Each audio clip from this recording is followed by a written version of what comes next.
All right, live at Radio Row here on the Jake Asman Show, and I just bumped into former Jets quarterback Chris Streveler, who is one of the most electric preseason players we have ever seen. Any Jet fan who's tuned in, and you know Jet fans, Chris, are diehards, tuned into the preseason. We were watching you light it up. Can you take us back to your experience with the Jets? What stands out? I mean, I still get hit up by Jets fans all the time. Like, I remember that 2022 preseason. That was legendary. Jets fans are some of the best fans I've ever been around. They're absolutely dialed in. And, you know, that whole preseason was an unbelievable experience for me, getting to get in games and lead a couple wins and, you know, stick around there for a year. One of the best years of my football career. You know, for you, what was it like to have to try and always fight your way on a team? I heard you say in the past, it's not like you were getting a ton of reps at practice, so how did you stay ready so you took advantage of your moment in that preseason? Just taking those mental reps and doing the extra work outside of practice. If you're not getting reps, are you dialed in the back watching the plays? Are you putting in the extra work to be ready? It's kind of been my whole mentality, my whole career. You know, I started in the CFL, had to try out for NFL teams, scratch and clawed my way on a roster. So, you know, having to put in that extra work and clawing for whatever you do get is kind of what I've done my whole career. So it builds some grit and some toughness. What stood out to you during your time with the Jets? What are some of the memories that you have?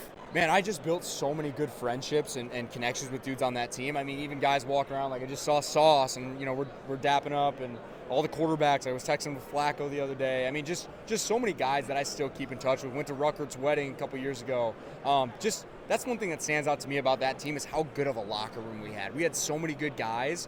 Ultimately, you know, we didn't end up making the playoffs or going as far as I think we could have, but in terms of the team camaraderie, that's one of the best buildings I've ever been in. So I was at the game the night that you came in off the bench against the Jaguars on Thursday Night Football. Let me tell you, there was no one louder in the stands than me when you completed that pass to CJ Uzomah. Take us through that night, having to come in for Zach, and what that was like. Well, I could tell you the whole story of it. It's pretty interesting. Like, I didn't even know I was going to be dressing until noon that day of the game when we were walking through for our pregame walkthrough. And LaFleur came up to me and was like, "Hey, you ready to go?" And I was just like, "Yeah." And he's like, "No, are you ready to go? Like, you're going to play." And I had been a scout team safety for most of the year because I'm the fourth-string quarterback. Like, I'm not really getting reps. So they said, "You're going to play." So I basically stuck around for like an hour after walkthrough, got a bunch of extra throws, did some extra stuff to be ready. I was just so juiced for that opportunity. After getting cut so many times, wasn't sure if I'd ever get it. So to get to suit up and then ultimately go in the game, obviously I wish I would have put a little more juice on that pass.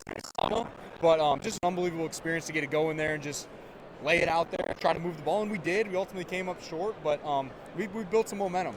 You know, for you, I mean, I have to imagine when you think back to your career, all the grind, all the hours you put in, bouncing around, like just the fact that you could say you made it, you were in the NFL, how rewarding is that?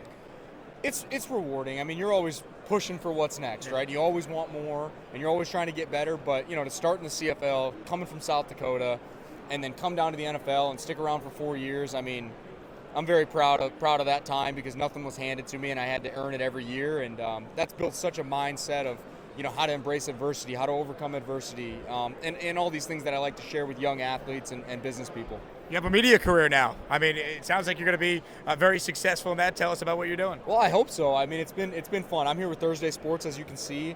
One of my buddies and former teammates, Justin Pugh, started this media company, and they started off doing YouTube videos, going to Thursday Night Football games, and now they've kind of branched out to help current and former athletes. Including the L5 tailgate, Jet fans, at MetLife. Which I want to get to that tailgate. We'll make sure you get there. We've got to make that happen, and I'd love to see some Jets fans, too. But, yeah, man, so doing some football content, doing some breakdowns, and, you know, just here trying to network, meet as many people as I can, and there's a lot of people to meet. Well, I'll tell you what, we enjoyed watching you with the Jets. Continued success in your media career, and we will always have that 2022 preseason. We'll always have it, baby. Let's go. I appreciate you, man. Former Jets quarterback Chris Streveler with us live from Radio Row here in San Fran.